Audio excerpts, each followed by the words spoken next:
L'alimentation joue un rôle essentiel dans la gestion des symptômes de la sclérose en plaques. Bien qu'il n'existe pas de régime miracle capable de guérir la maladie, certains choix alimentaires peuvent réduire l'inflammation, améliorer l'énergie, soutenir la fonction nerveuse et limiter la progression des symptômes. Nous allons explorer 3 sujets. Le lien entre l'alimentation et l'inflammation dans la sclérose en plaques. Les nutriments essentiels pour protéger le système nerveux. Et le dernier, les aliments à favoriser et ceux à éviter. Je m'appelle Jennifer et le nom de mon entreprise est tout simplement Jennifer. Atteinte de la sclérose en plaques depuis plus de 22 ans, j'ai appris avec les années à prendre soin de moi dans tous les aspects de ma vie. Être bien dans son corps, ça n'a pas de prix. Et ça tombe bien, c'est une passion pour moi de t'aider à aller mieux un jour à la fois. Le sujet numéro 1. Comprendre le lien entre l'alimentation et l'inflammation. La sclérose en plaques étant une maladie auto-immune inflammatoire, certains aliments peuvent soit aggraver l'inflammation ou soit la réduire. Les aliments pro-inflammatoires, ce sont les aliments à éviter. Le sucre raffiné, les gras trans et les aliments ultra transformés.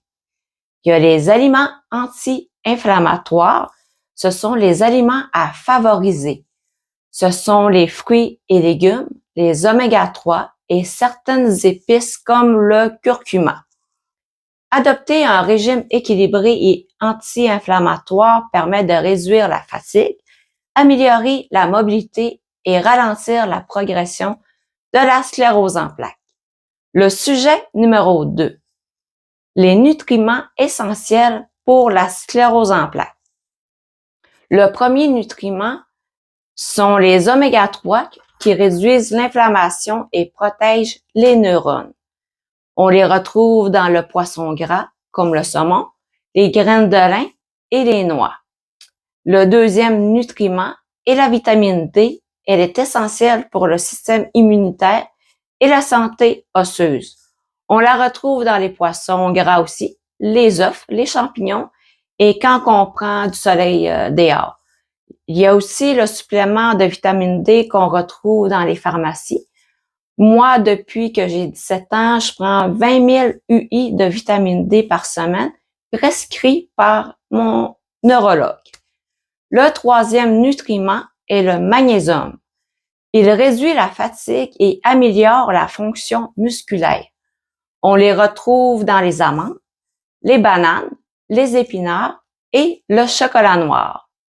Le quatrième nutriment est la vitamine B12. Elle est essentielle pour la production de myéline, gaine protectrice des nerfs qu'on retrouve dans le cerveau. On la retrouve dans les viandes, les œufs et les produits laitiers. Le cinquième nutriment est l'antioxydant. C'est la vitamine C et E. C'est ça. Elle protège, dans le fond, ces vitamines-là protègent contre le stress. On la retrouve dans les fruits rouges, le thé vert, les agrumes et les légumes verts. OK, on est rendu au sujet numéro 3. Ce sont les aliments à favoriser ou à limiter et éviter. Les aliments à favoriser sont les fruits et légumes. Ils sont riches en fibres, en vitamines et en antioxydants pour combattre l'inflammation. Le poisson gras est une source d'oméga 3 pour protéger le cerveau et le système nerveux. Les noix et les graines comme les amandes, les noix, les graines de lin pour l'énergie et la régénération cellulaire. Il y a aussi les huiles végétales saines comme les huiles d'olive ou l'huile d'avocat. Il y a aussi les céréales complètes comme le quinoa, le riz complet, l'avoine pour un apport énergétique stable. Et le dernier aliment à favoriser sont les légumineuses comme les lentilles, les pois chiches, les haricots pour les protéines végétales. Bon, on est rendu aux aliments à limiter ou à éviter tout simplement. Le sucre raffiné comme le soda ou liqueur en bon québécois, les pâtisseries industrielles parce qu'elles provoquent des pics de glycémie ou de la fatigue. Les aliments ultra transformés sont riches en additifs et en conservateurs, ça favorise l'inflammation. Il y a les graisses saturées et trans, comme les viandes froides, la friture, le fast-food. Il y a aussi le lactose et le gluten, mais c'est vraiment selon la tolérance.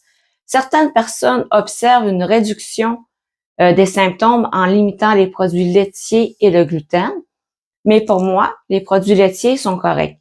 Je peux en prendre un peu et ça me donne pas d'inflammation. Mais le gluten, par exemple, j'essaie d'arrêter le plus possible parce que ça me donne vraiment mal à mon corps, surtout mon côté droit que j'ai paralysé.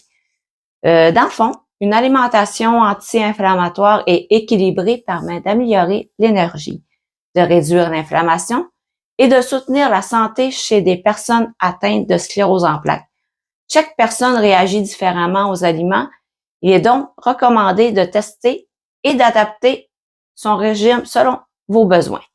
Je vous invite à aimer ma page et à partager cette vidéo.